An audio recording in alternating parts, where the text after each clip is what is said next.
Vote আসে vote যায়, কাটে না দুর্ভোগ। বছরের পর বছর ধরে রাস্তার বেহাল দশা। খানাখন্দে ভরা উত্তর 24 পরগনার হিঙ্গলগঞ্জের আমবেরিয়া নতুনহাট থেকে 14 নম্বর ফেরিঘাট পর্যন্ত 3 কিমি রাস্তা।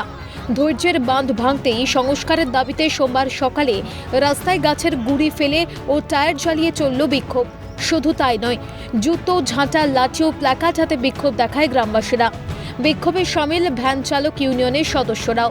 আমবেরিয়া হাট মোড় থেকে 3 নম্বর ফেরিঘাট অবধি যে রাস্তার হাল হয়েছে, এই রাস্তায় কোনো গাড়ি যানবাহন চলাচল করতে পারছে না।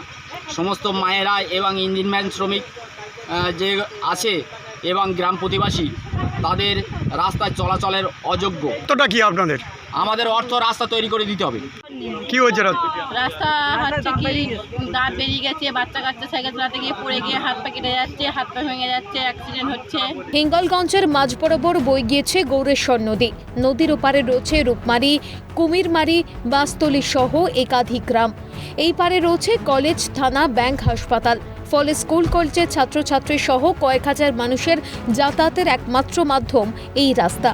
অভিযোগ, রাস্তা খারাপের কারণে প্রায়শই ঘটছে দুর্ঘটনা। অসুস্থ মানুষকে হাসপাতালে নিয়ে যেতে গেলে ওঠে না বিশ্বাস। শুধু তাই নয়, খানাখন্দে বৃষ্টির জল জমলে চলাচলের একেবারে অযোগ্য হয়ে ওঠে এই রাস্তা।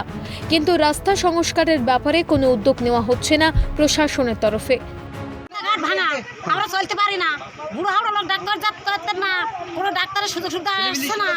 তারপরে সিভিলিস্ট বাস যেতে পারছে না। তারপরে ওই কোনো জল বাইতেছে, জলে গাড়ি ঘোড়া চলতে পারতেন না।